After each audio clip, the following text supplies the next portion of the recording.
السلام علیکم میرے پیارے اور محترم ناظرین، میں ہوں حافظ حکیم شبیر احمد۔ پیارے ناظرین، آج ایک نئی ویڈیو کے ساتھ حاضر ہوا ہوں۔ ایک ایسا نسخہ لے کر آیا ہوں کہ بہت سے ایسے مریض جو کہ بلغمی مزاج ہونے کی وجہ سے بہت زیادہ پریشان رہتے ہیں۔ بلغم جب جسم میں بڑھ جاتی ہے تو اس کے بد اثرات بہت زیادہ ہوتے ہیں۔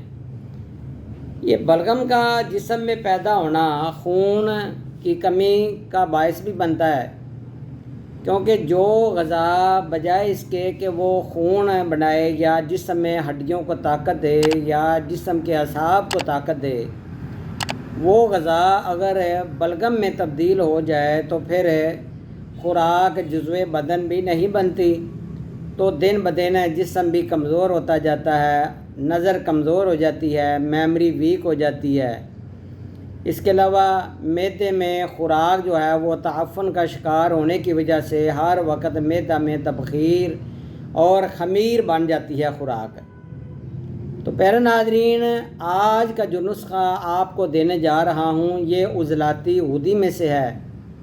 یہ دوا اعصاب میں تحلیل، عضلات میں تحریک اور غدد میں تسکین پیدا کرنے والی ہے۔ کچھ لوگوں کو موروثی بلغم کا مسئلہ ہوتا ہے، کیڑے کی شکایت رہتی ہے، گلا ہر وقت صاف کرتے رہتے ہیں لیکن پھر بھی صاف نہیں ہوتا۔ اور کچھ ایسے بھی میرے پاس مریض آئے کہ جنہوں نے بتایا کہ جیسے ہی خوراک کھا لیتے ہیں، کھانا صبح کا یا دوپہر کا یا رات کا کھا لیتے ہیں تو اس کے فوراً بعد ہی خوراک جو ہے وہ بلغم میں تبدیل ہونا شروع ہو جاتی ہے۔ تو پیارے ناظرین، آج جو نسخہ دینے جا رہا ہوں اس سے ایک تو جو ہاضمہ خراب ہو جاتا ہے، یہ بلغم اس کا مین سبب ہوتی ہے۔ اس کی وجہ سے بلغمی نزلہ زکام اور بلغمی کھانسی میں بھی بے حد اضافہ ہو جاتا ہے اور اعصابی دردوں میں بھی بے حد اضافہ ہوتا ہے۔ معدہ کے خمیر اور یہ تعفن کو بھی یہ پیدا کرتی ہے، بد ہضمی، اور اکثر مریض تو یہ بھی شکایت کرتے ہیں کہ پیٹ میں درد رہتی ہے۔ تو پیارے ناظرین، یہ جو بلغم ہے یہ انتہائی خطرناک ہوتی ہے۔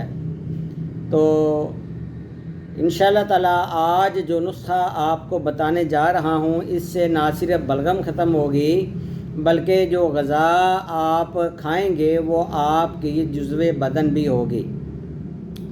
تو نسخہ کی طرف چلتا ہوں۔ نسخہ آپ نوٹ فرما لیں۔ پیارے ناظرین، سب سے پہلے آپ نے کلونجی لینی ہے۔ کلونجی آپ نے 300 گرام، انار دانہ 300 گرام، تخم پیاز 200 گرام، سرخ رائی 300 گرام، پودینہ 200 گرام، پودینہ خشک لینا ہے، دار چینی 100 گرام۔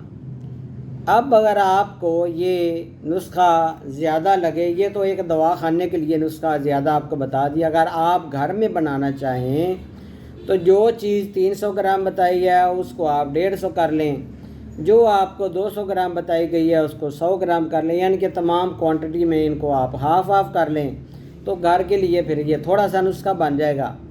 تو اب کرنا کیا ہے، تمام جو اجزاء ہیں ان کو الگ الگ آپ نے ایک جگہ پہ نہیں آپ نے کوٹنا، الگ الگ ان کو آپ نے کوٹ لینا ہے، باریک کر لینا ہے، پھر کپڑ چھان کر لینا ہے۔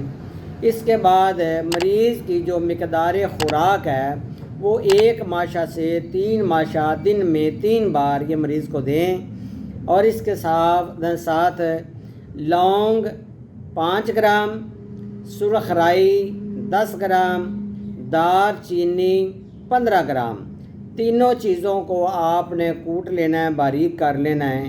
تو یہ آپ کوا اس کا 1 چٹکی 1 کپ پانی میں ڈال کر اس کو آپ جوش دیں۔ جب یہ آدھا کپ پانی رہ جائے تو اس کو آپ نے پون چھان کر وہ جو دوائی کا نسخہ بتایا گیا ہے اس کے ساتھ یہ کوا آپ نے پینا ہے۔ انشاءاللہ پہلی خوراک سے ہی آپ کے جسم سے بلغمی مواد ختم ہوگا، فاضل اور فاسد جو رطوبات ہے جسم سے ان کا اخراج ہو کر جسم کی جو وائی بادی کے دردیں ہیں، ریح کی دردیں ہیں، وہ بھی ٹھیک ہوں گی، نظر پہ اچھا اثر پڑے گا، آپ کا معدہ زبردست ہو جائے گا۔ تو آپ نے قہوہ میں چینی نہیں ڈالنی، چینی کی جگہ پر گڑ ڈال سکتے ہیں یا خالص شہد کا استعمال کریں۔ اگر دونوں چیزیں اچھی نہ ملیں تو بغیر میٹھے کے آپ یہ قہوہ دن میں 3 بار دوائی اور 3 بار قہوہ کھانے کے بعد آپ یہ لے سکتے ہیں۔ انشاءاللہ بہت جلد نئی ویڈیو نئی علم کے ساتھ حاضر ہوں گا۔ اپنا خیال رکھیے گا۔ اللہ حافظ پیارے ناظرین۔